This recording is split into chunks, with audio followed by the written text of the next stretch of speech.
Well, hello everyone.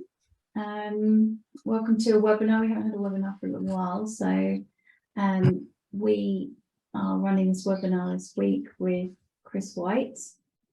And before we start, I just wanted to acknowledge, obviously we had a big announcement yesterday regarding the Queen. And I just wanted to say something really briefly before we start the webinar, just to acknowledge her really. And you know, I do this work, so I'm a volunteer chair, just to let you know who I'm, called Philippa James, and I do this work because I want to make a stand for something. I'm personally dyslexic, and I wanted to make a stand for supporting people in the dyslexic community.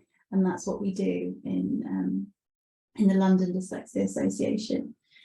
And if we look at the Queen, you know, she spent 7 decades as a stand for her country, and that was sworn in at the beginning of her reign. So if we're looking to someone who's, you know, dedicated their life to being of service, that's definitely the Queen. So I just wanted to not ignore the fact, and I know some of you may be joining after the webinar and watching it, the playback, because obviously there's a distraction today, because it's a big thing. It's part of an end of an era, really. So I just wanted to acknowledge that before we started. So thank you, and then say to Chris, welcome, and you know, thank you so much for being with us. I'm just let everyone know that you are a solicitor by training, and you work for the government legal department. So you're currently seconded to the Ministry of Defence,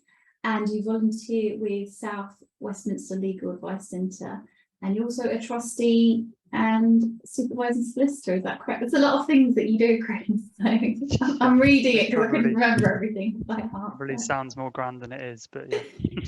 And you're also a lecturer at the Open University. I have a note here, and you're involved in the Open Justice Clinic run by the university. So we are definitely in good hands today. So thank you very much. I don't know whether you want to start off by telling us a little bit about your organisation, South Westminster Legal Advice, or I might hand it across to you. Yeah, thank you very much, Chris. Thank you very much, Philippa, and thank you, Nuno, for helping to organise this. And it's a pleasure to speak to you all today, and for people that are listening back to it. Just very briefly on myself, and in particular my role at the South Westminster Legal Advice Centre.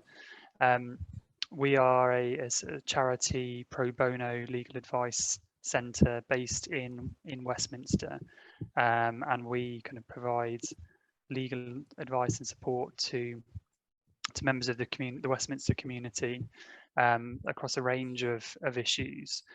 And one of the issues that we see time and time again is employment matters for various reasons in relation to the funding that's available for employment matters, which has been significantly cut. So we see a lot of this, and you know, in conjunction with Dyslexia London, I think it felt like a very good area to explore. And as I was mentioning to Philippa earlier on, as we'll sort of explore in this presentation, there are sort of lots of rights in relation to employment, and in particular in relation to discrimination under the Equality Act, which we'll talk a bit about, which are very sort of pertinent for dyslexia and sort of neurodiversity. So hopefully I'll draw out some of that as we go through this discussion. Just to say, I think we're going to have a question and answer after, is that right, Nuno? So I'm happy to sort of answer any questions at the end, and if you want me to go back over anything in particular, then please do say, and I'm happy to sort of explain something in a slightly different way if that's helpful, because I understand sometimes sort of legal concepts can be a bit dry, but I've tried to set it out in a way which makes it as clear as it can be. Right, so what are we going to be exploring today? Well, I've kind of broken it down into sort of four main parts. The first, I'd say, sort of quarter or so of the presentation, we're going to be looking at just general sort of employment rights and your sort of status as an employee, or what sort of status you do have, because it is quite important in trying to figure out the rights that you might have. And then the majority of the presentation, we're going to be looking at the Equality Act in particular, and how this affords rights for various people with protective characteristics, of which dyslexia is one. So we'll kind of talk about that and talk about the sort of practical steps that you can take to either put in place things called reasonable adjustments, or maybe sort of bring a claim in relation to discrimination. So that's the kind of structure that I'll be working towards today. So this slide, what we're going to, just to kind of highlight the fact that we all may be engaged in some sort of work, but there are various different statuses that you might have in relation to doing that work. Now, I suspect that the majority of people are probably would be employees, and I'll give you a bit of an explanation in a minute about how you figure out whether you fall into that space, and that covers the majority of people, I would say. But there are also people termed as workers, and you may, if you work for an agency, you might kind of fall into that category. And as will be explained in a bit later, the rights that are afforded to you in these categories differ slightly. And then finally, there's something called self-employed. And again, that's probably a bit more self-evident in terms of the distinction between employee and worker, although they're not always the same. And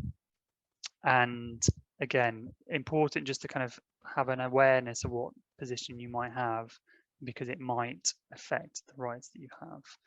But there, I mean, this is a bit of an area that can get particularly legalistic, but as I say, I will try to just sort of highlight some of the main things that you might want to think about. So how would you tell about the status that you have, and what difference does it make? Well, it really depends on the nature of the work that you do. We will talk in the next slide about employment contracts, and it might appear on the face of it sometimes that you are an employee on the face of the employment contract, but actually it's the work that you do and how you do it which determines what your status is. And generally speaking, if you're an employee, it'll be you have an employer who's in charge of the work that you do and how you should do it on a day-to-day basis. And as I say, that's kind of the position that most of you, I guess, will find yourself in. You'll have a contract for work, and it will guarantee you a specific amount of work. Now, just to sort of give you the position in relation to workers, it's very, very similar, and to some extent almost undistinguishable. But it's really about kind of that level of control, etc., that your employer has, and the work that you do. So if you've got it, but what I would say about this is, if you are unsure, and particularly if you're looking to bring a claim, which we'll talk about later on, then it might be worth sort of seeking a bit of legal advice just to kind of ensure that you understand what your position is. And then self-employed, as I say, is slightly easier to kind of get your head around, but what that effectively means is you run your own business. You're kind of the boss. And that will afford you far fewer rights than if you're an employee or a worker. So just to be aware of the fact that there are different statuses in relation to the work that you might do. It's not always on the face of a contract, and it will give you different rights depending on what status you have.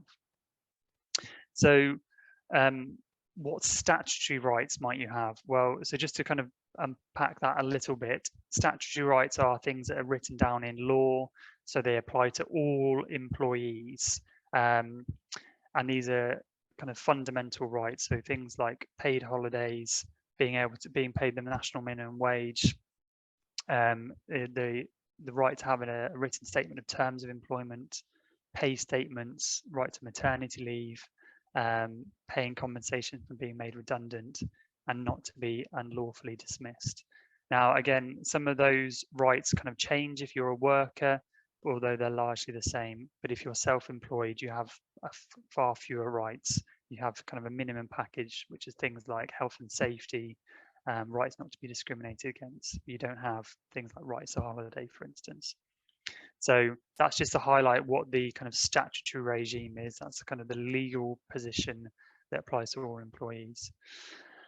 And as I mentioned before, you may have, well, you will have an employment contract, and that employment contract will set out maybe some additional rights that you have in relation to your employer. So you've got this sort of foundation of your rights set out in law, but those can be expanded upon by rights in your employment contract. And note importantly that the contract can't kind of erode those statutory rights.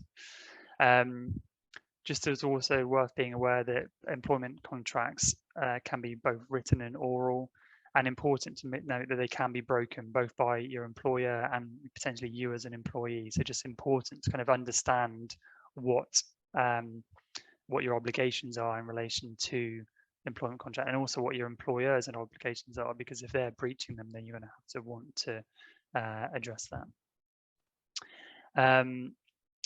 And also in something that people don't really sort of appreciate, but they can be changed.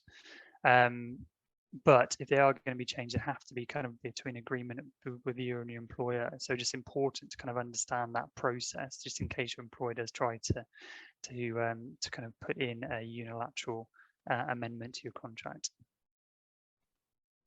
Right, so that's kind of, as I say, a bit of a whistle-stop tour through your general position as an employee and the rights that are afforded to you. And now we're going to go and look in a bit more depth at the Equality Act and what that kind of does in law, and what that might mean for you as someone with dyslexia or neurodiversity. So in a nutshell, what is the Equality Act? Well, it's the main law that covers discrimination, and in this context in work as well, and it's quite a big significant piece of legislation that consolidated a lot of other bits of legislation that dealt with discrimination. So it's the key sort of tool when you're thinking about your protections as somebody with a protected characteristic. And it effectively says that a person can't be treated any differently because of a characteristic that they have. So that might be a mental or a physical impairment or difference, or it also applies to race, gender, etc., and age. So again, really important to acknowledge the fact that that's what it's doing. It's basically trying to create a regime where everybody is broadly treated in the same way, acknowledging the fact that that might not be possible in all circumstances. And importantly, in relation to work, it's saying that you can't be discriminated against either directly or indirectly. So again, this is a slightly sort of legalistic term, but it's looking at not just whether somebody is being very directly discriminated through you, sort of saying, no, you can't do that, or you have to do this, and that's not in accordance with the law, but it might be indirect through some sort of policy that may not directly relate to you, but has an impact on the way that you do your work. And how might this sort of play out in terms of the workplace? Well, things like dismissal. So if you're dismissed in a discriminatory fashion because of your status, the way that your employment terms and conditions might work, the pay and benefits you receive as a result of, and that might be different from other people. Whether you are able to access promotion, again, compared to other people, and the training you receive, the type of recruitment, and just the redundancy policies. So there's quite a broad range of things, but the key thing to kind of remember is that if you are being treated differently in some way to other people, then that might engage the Equality Act. So that's kind of what the Equality Act is trying to do. Now, looking more specifically at how the Equality Act sort of interacts with dyslexia. So one of the important things to note is that case law has told us that dyslexia is a protected characteristic. And that's really important because the legislation talks about discriminating against people with protected characteristics. And the fact that dyslexia has been identified as such is really important and empowering for you, because that means that you are afforded the full suite of rights under the Equality Act. So this kind of will have an impact on the way that your managers and colleagues deal with you, and what we'll talk about in relation to reasonable adjustments is really important, and one of the sort of key things that the Equality Act kind of brings into the workplace. And again, it shouldn't be directly or indirectly discriminated because of your dyslexia.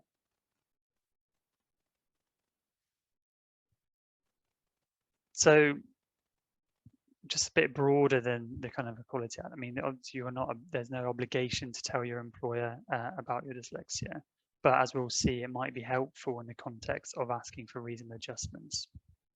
And reasonable adjustments, and we'll kind of build on this in the following slides, are things that might be helpful to you in your and sort of in terms of the experience of your working environment, to like policies, working practices, sometimes physical layouts or extra equipment or support. And that's really kind of fundamental, kind of putting in place reasonable adjustments to allow you to be able to do your job to your full potential.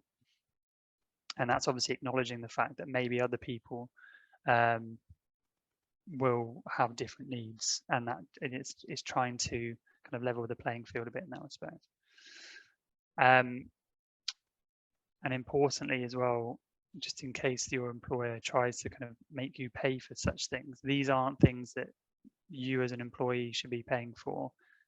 These are things that your employer should be paying for. So they have a responsibility under the Equality Act to provide for reasonable adjustments as you, with somebody with a protected characteristic, so the obligation is on them.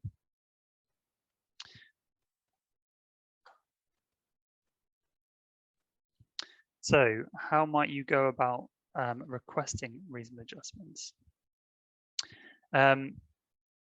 So again, this is where you might need to, well, you would need to disclose to your employer that you have dyslexia, and important to kind of explain to them how that dyslexia kind of affects your work. So if it means that you need different equipment, or might need more time or to do something, or just a different environment to work in, then try to explain that to your employer. And that's an important part of the process of establishing what that reasonable adjustments might be.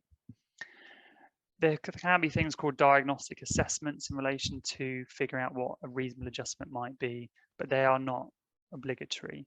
And it's more encouraging a dialogue between you and your employer about the things that can help you carry out your work. And depending on the nature of your employer, the size of your employer, they might have people sort of tasked with carrying out these sort of assessments, or working with employees to figure out what reasonable adjustments might look like.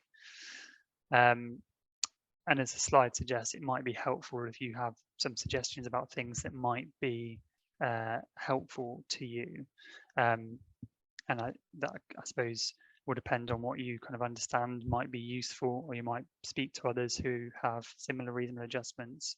And there are lots of resources online about kind of things that you might want to ask for. And again, it just sort of helps the process, because if you're able to kind of articulate what it is that you might need, albeit that actually that the obligation isn't on you, but it does just help in terms of enabling you to ask for that sort of thing. And again, a really important thing in terms of the law here, if your employer fails to make any reasonable adjustments that you're sort of asking for, and it's, I suppose the important aspect of here is reasonable, then that can be a form of discrimination. So the next couple of slides, I'm just going to explore sort of what you might do, or kind of important things to think about in relation to if you are actually employed, and if you're in the process of kind of being recruited, the sorts of things you might want to think about. So as I mentioned before, if you're an employee, you're already working for an organization, then one of the things that's really important to do in an early stage is talk to your manager or your employer, or whoever in your organization is responsible for dealing with reasonable adjustments. And in that conversation, just explain to them your situation, and just haven't reached an agreement about what is possible in terms of the employer doing. And again, I will emphasize the fact that it's all about what is reasonable. Now, it isn't for you to prove that is reasonable necessarily, but that's the standard to which the employer will work with. And ultimately, once you get to a stage that you have agreed something, well, put that in writing, ensure that's kind of written down. And that's an important part of the process, just in case, your employer might in the future kind of, well, either not actually put that reasonable adjustment in place or take it away from you, etc. And that can help you if you want to bring any claim. So some of the things, I'll just give a couple of examples, and again, there's lots of resources available about the things that you might want to think about in terms of asking for reasonable adjustments. So in relation to written communications, think about asking that there are verbal as well as written instructions if things are going on. Consider whether there's assistive technology that you might be able to use, such as screen readers, scanning pens, etc. Help, ask your employer to help in relation to highlighting key points in documents, allow more time to read and complete tasks, etc. So there's lots of things that you can ask for, and it all will depend, I guess, on your personal circumstances, what helps you. But just kind of start thinking about, what would help me get into a position where I'm able to kind of function at my best.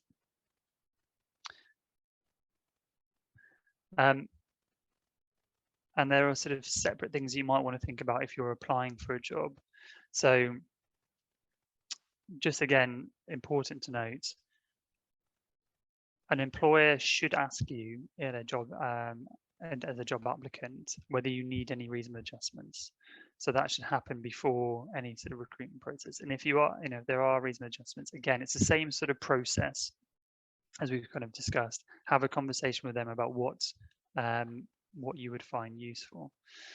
And again, in relation to the law, if they fail to kind of acknowledge those reasonable adjustments, or then that can be discrimination. And also, if they ask about whether you have dyslexia, then that can be discrimination as well. So it's just, again, no one has the right to ask you whether you have a condition, but it can be helpful for you as as somebody who might require reasonable adjustments to inform somebody.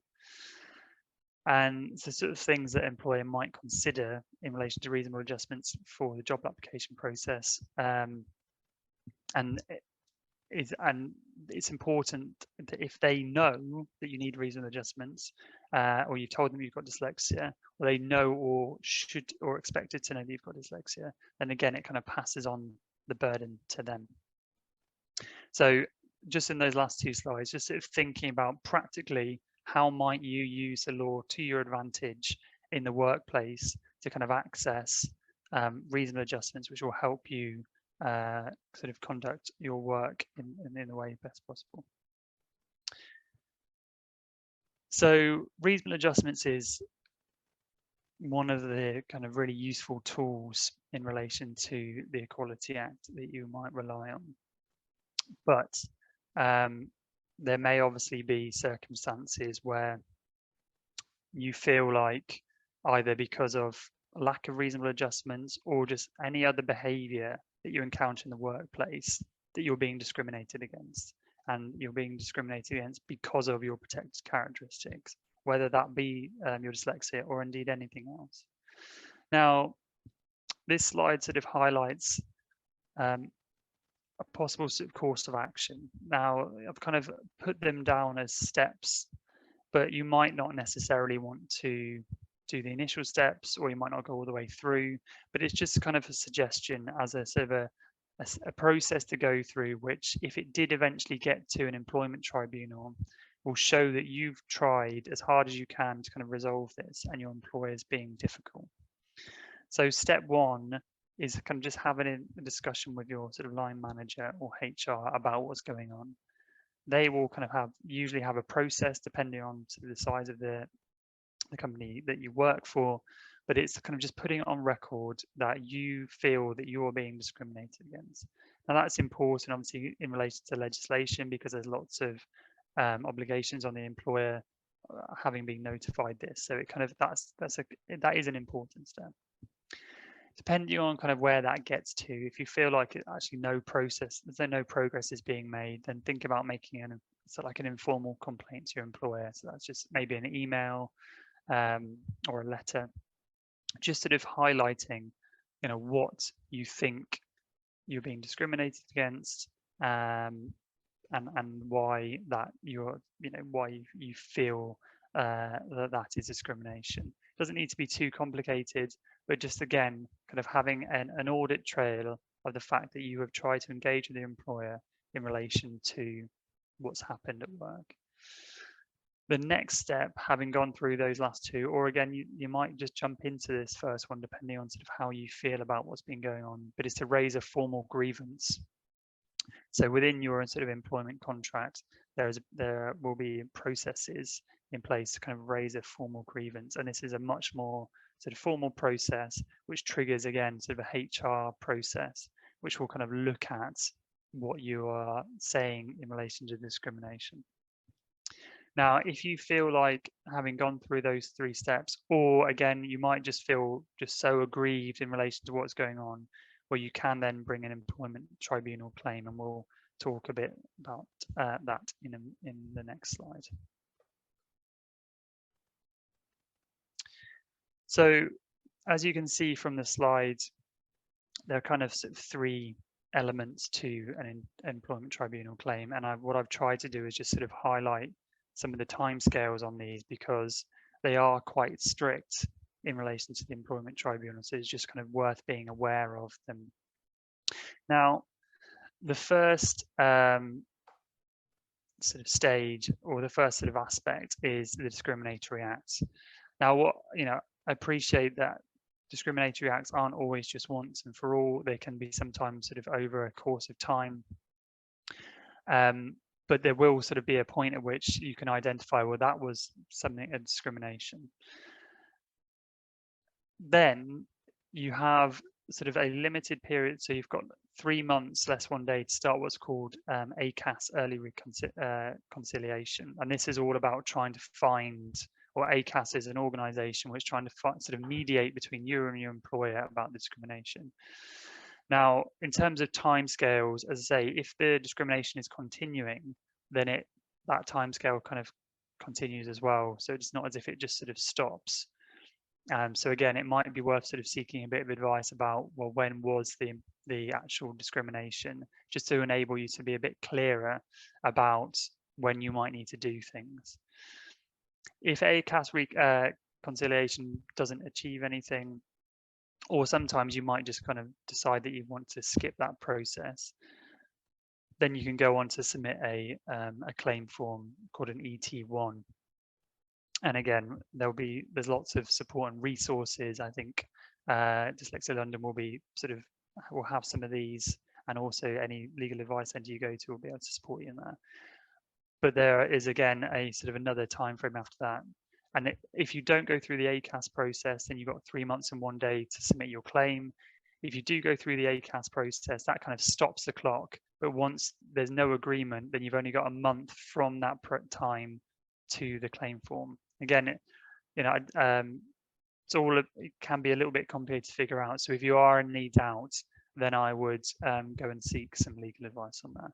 But just, I think the takeaway from this is that there are strict time limits to these things. So if you are going to make a claim, then you probably need to act quite quickly.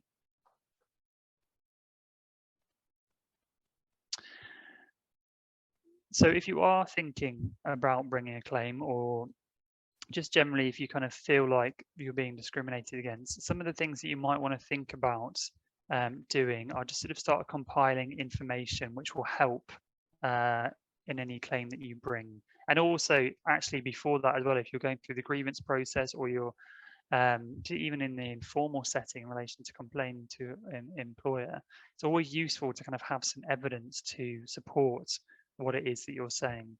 So things that you might want to think about collecting are just sort of general documents, policy documents related to highlight what that discrimination might be, sort of what it, setting out what happens in the workplace, which is actually something that discriminates you either indirectly or directly. Keeping a diary is always a good idea, particularly where there's kind of an ongoing sort of discrimination occurring, just sort of like, so you've got it as a record, because it's amazing how difficult it can be when you're looking back to kind of think about when things happened. Much easier to kind of do that in the moment. Emails, obviously, if you're if a lot of the evidence is kind of emails with your employer or other employees, just keep a folder with all of these in, just so you've got them ready. Again, it just sort of helps when you're getting to the stage, particularly as I mentioned before, because of the tight time window in relation to bringing claims. It just means you've got it all there, and if you're kind of seeking legal advice, you can share that all relatively quickly. Yeah, and think about potential witnesses, etc., that might help support your claim, because obviously we work with other employees and things like that, and they might be experiencing the same thing, or they just have a view, you know, they've kind of been observing it and support you in these things. So, you know, just a good sort of practice to get into thinking about these things early if you think that there's some sort of discrimination going on. And again, you can support others as well if you think they're being discriminated against and they might need a bit of support too. And so suggesting that you keep all these things is useful. So I've talked a bit in previous slides about some of the advice that you might be able to get and want to seek in relation to bringing a claim. Now, there are sort of template documents available, and as I understand it, sort of working with Dyslexia London to kind of have some of those template documents available in terms of some of the letters that you might want to write to your employer, for instance. So kind of use those as much as possible, because there are sort of standard ways that will just kind of make it easier for you in relation to setting out your issues.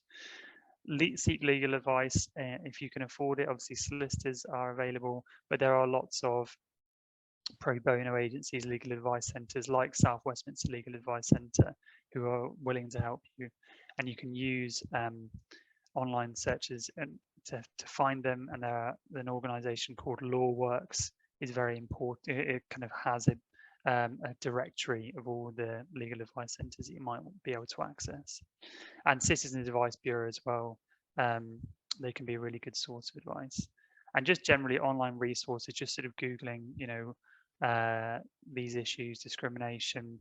There's lots of really useful resources in there. Some of them sort of specifically in relation to dyslexia, but some more general in relation to discrimination claims. And important as well to understand, well, if you do want to bring a claim, and you know, it's very understandable why a lot of people do end up going through the sort of claim process, but it's important to kind of appreciate, well, what might you actually get from that? Because there's a lot of work involved and a lot of anguish involved sometimes in bringing claims. And I think always good to be clear from the outset what you might get out of it at the end.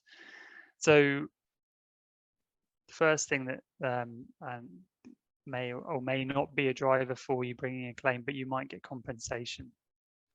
And in relation to Equality Act claims, there's no statutory limit, so it will all depend on the nature of the discrimination. And the slide in a second will just explain the different sorts of damages you can get. But you might also get a recommendation from the employment tribunal as well, which is, and this is particularly important if you're still working for the employer, about things that they might want to do to kind of improve the situation. So if this is in the context of reasonable adjustments, for instance, and your employer has failed to put in place reasonable adjustments, the tribunal might make a recommendation that the employer kind of put in place those reasonable adjustments, and their failure to do so can again trigger further legal action and more damages potentially. So again, these are all tools, and it's quite good to kind of understand that, because these are the things that are available to you by bringing a claim. And so just to sort of briefly go over what sort of compensation, because there are various things. So you can get damages, which are sort of broken down into various things.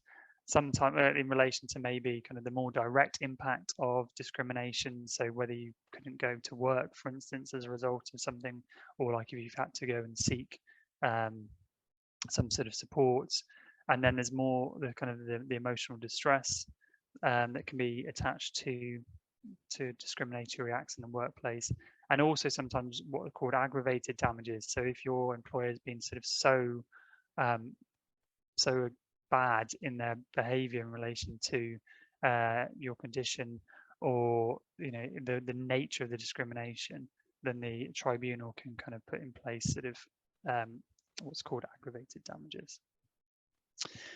So that kind of brings us to a close. I appreciate I've kind of run through that relatively quickly, but hopefully that's kind of given you a good sort of understanding of kind of the fundamentals of your employment rights and how those are enhanced either in your contract, but particularly in this context in relation to the Equality Act, which affords you as somebody with dyslexia, which is recognised as protected characteristics, some important rights.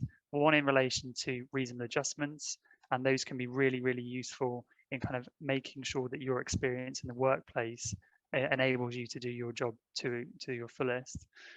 But also is a framework around bringing discrimination claims against your employer if you feel that the way that they behave towards you, either by not providing reasonable adjustments or some other way that they've interacted with you, has been discriminatory.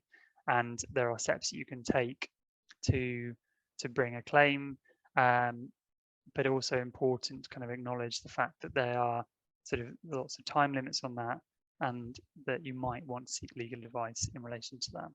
So I'll stop there, and if there are questions, then I'm very, very happy to take those questions.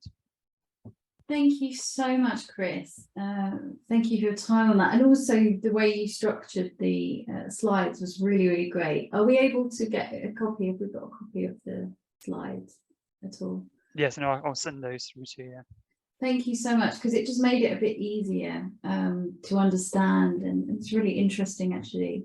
I have one question to start to kick us off. It was just when you were talking about discriminatory act and there's 3 months less than 1 day to complain, just to clarify that point, is it that from the point that you've had the discrimination, so if there's something discriminatory, you have just under 3 months to make the complaint from that point? So if it was the 1st of February, you can't complain the 1st of August. You have, is that so yeah, I mean, this is where it becomes a little bit sort of woolly, because if you kind of like a like, for instance, if it's failure to put in place reasonable adjustments, well, that discriminatory act just sort of continues. It doesn't really stop, so you could in theory say, well, I could put in my claim whenever because they still haven't put in place reasonable adjustments. But let's say, for instance, it is a very particular act, so your employer does something which is overtly discriminatory towards you, and that's just a one-time thing, and that occurs on the 1st of February. Then from that date, you have 3 months and 1 day to bring your claim, unless maybe if I just scroll back to unless you go through the ACAS process. So if you go to the ACAS process, and again, you can do that within 3 months and 1 day, that kind of stops the clock. And then at the ACAS process, we'll try to mediate. If it doesn't get anywhere and you don't reach an agreement, and of course you can reach an agreement as well, but if you don't reach an agreement, then from that date, you have 1 month to submit your claim to the tribunal. Does that yeah, help? understood. I can see. I guess if we wanted to know the ACAS early reconciliation, we could kind of type that into Google and have a look at the ACAS website. Exactly. So there's a process. So what they try to encourage people to do that are going through employment issues is to go to the ACAS reconciliation process, because that's seeking to kind of mediate before having to go to the employment tribunal. And I would always recommend that you do go through that step, because it will show the employment tribunal that you've tried your hardest to engage with the employer to kind of resolve this. And as I was sort of saying on the previous slide as well about the steps, the more that you as an employee can show that you have tried everything to resolve this, and it's been your employer that's been the difficult one, then that will really help you if you do actually unfortunately need to submit an ET1 claim. But yeah, so it's the 3 months plus 1 day to actually bring a claim. But if you bring ACAS in between that, that stops the clock, and then you have 1 month from the end of that process to submit your claim if you don't kind of resolve it. It's all, yeah, I mean, yeah, no, it's good. I think just the terminology signposts us, because we can start to look for the right thing rather than trawling through a lot of text to try and get to it. So I appreciate that. We have a question from Barbara, and she says, are you covered by the Equality Act if you do not disclose that you're dyslexic? Employers often try to claim they didn't know and therefore couldn't possibly have discriminated. It's a good question, Barbara, and kind of, as I sort of mentioned before, there's no obligation on you to kind of disclose the fact that you have dyslexia or indeed any protected characteristic. But it can obviously be useful because it does kind of put it beyond doubt. And as I said, but although, as I said in one of the slides, if there is reason for your employer to believe that you might be dyslexic, so sometimes they might pick up on things which might suggest that you're dyslexic, or they should have explored it in a bit more, then you can make the argument that actually they did know and they just failed to do anything about it. But it will make it a bit more complicated if you bring a claim. And so I suppose the kind of, to help in that sense, to kind of disclose it to your employer, and it can be to the HR department, who obviously will keep that confidential, can just help. And again, it kind of helps with the reasonable adjustments type position as well. What about a scenario where you've started, there's been something against you, or your boss has started to complain about something that's actually part of your disability, and you realise that you haven't disclosed, and you disclose at that point? Yeah. I guess that would help your case then. I think so. I mean, for obvious reasons, you can understand why people wouldn't want necessarily to bring it to the attention of their employer. But I think, given the framework that the Equality Act sort of creates now, actually being upfront about something like dyslexia, or indeed anything else that might impact kind of your ability to do your job or whatever, is really useful to you as an employee, because you kind of put them on notice. They then are aware of the fact that they need to support you under the Equality Act.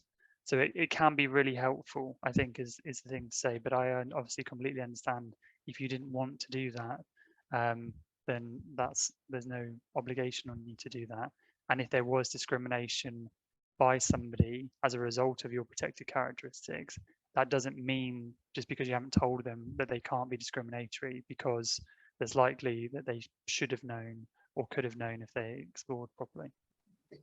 Yeah, I understand. And we often have this come up at different groups, and questions about, whether or not to disclose you're dyslexic to a potential employer, especially, or an employer.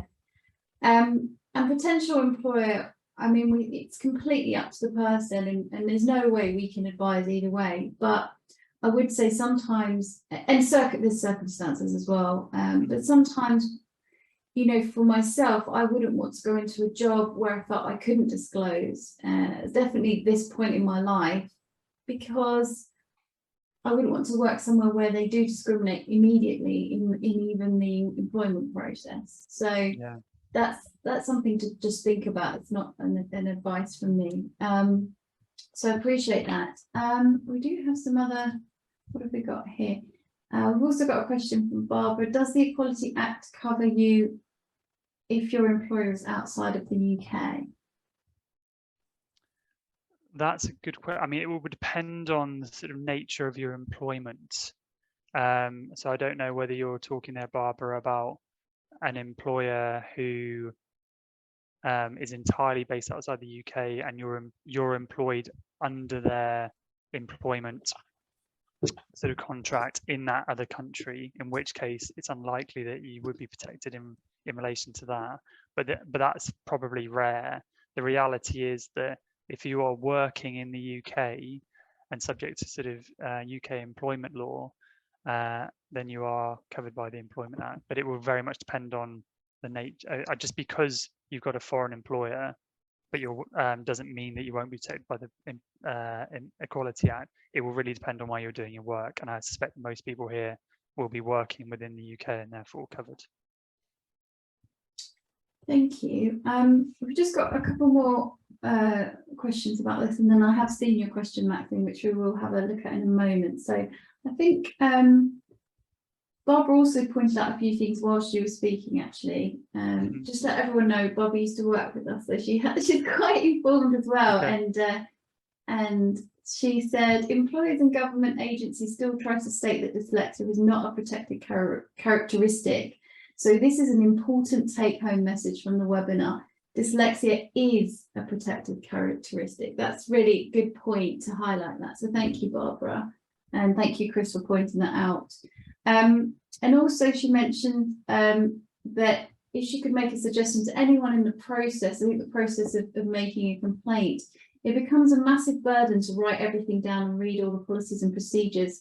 So she recommends talking to a trusted friend or colleague and ask them to help with these aspects, and perhaps even using voice record on your phone so that you can keep a record in real time. So as in, when something comes up, you just go away privately and record exactly how you felt, exactly what happened, so that you don't have to then try and remember it or try and quickly write down. Because often, you know, when these things come up, people are not in a particular state, you know, and stress and dyslexia don't go very well together. It can actually make dyslexia a lot worse. So definitely for myself anyway.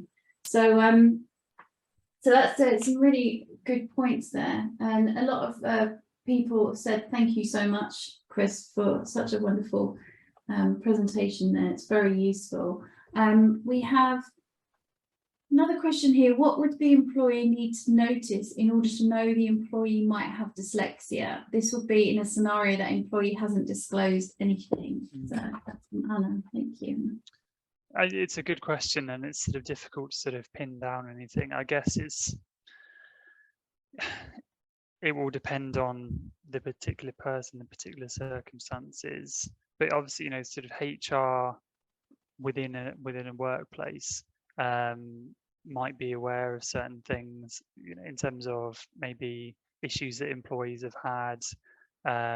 Maybe as a line manager as well, you might have encountered, they may have encountered sort of struggles that their employees have had in relation to certain tasks and things like that.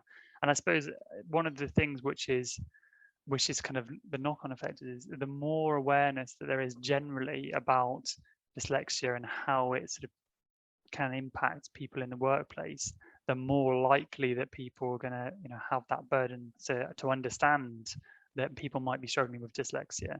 So if you see what I mean. So it's kind of the great work that Dyslexia London and you know, other dyslexia organisations are doing in terms of bringing that awareness is really helpful, because it will help people within the workplace understand what dyslexia is. So that's probably a bit of a roundabout answer, but it will really depend on the circumstances. But I suppose what I'm trying to say is that it kind of highlights the importance of increasing the awareness of dyslexia and the impact of dyslexia. Thank you, Chris. Thank you. I've seen, Maxine, I've seen your question. What might be good is if we give you a call. So if you want to either private message us or drop an email, I've just put the email in there, and we can have a chat with you just to really understand exactly, to help you, because I know it's not so related to this, but we do want to help you. So there's the email address there, and drop us a message with an email with your phone number, and one of us will give you a call and help you. I think that's probably the best thing. SARS has said, we've got a question from SARS. What is the best way to keep track of microaggressions post highlighting your grievance? Well, I mean, the suggestion that I think Barbara made earlier on about kind of maybe just sort of recording audibly on your phone, if you've got the capability to do that, just sort of kind of saying this happened here at this date. It might be the simplest way of doing it, and just kind of like a little explanation of what happened. Obviously, it's always difficult to kind of know how much to record, or kind of how much information to compile in relation to kind of potentially bringing a claim. I suppose from a legal point of view, you'd say it's always better to have much more than too little. So just anything that kind of you feel is discriminatory in some way, even if it does appear like a microaggression or whatever it might be, just sort of make a note of it, because it will just be useful to kind of like build up that bigger picture, and to, do that in whatever way is easier for you. So if it is recording, or if it is just sort of scribbling a note down, or whatever it might be. Thank you. Do we have any more final questions for Chris? I think that's... Yes, Maxine says thank you so much for this information. It will prepare them for when they get back into the workplace, so thank you.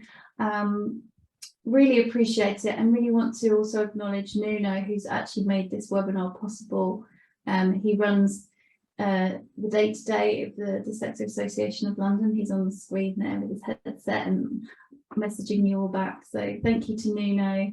And also Chris, absolutely, it's been amazing, so I really appreciate this. And what we'll do is we will put some of the links we mentioned, I think LawWorks and things like that, what we'll do is we will get them up over the next few days onto our webinar page. So we will have a recording of this webinar, we'll have the slides, and we'll have some of the links that have been recommended, and then we'll also share it for those people that couldn't make it today, so they can also watch it back.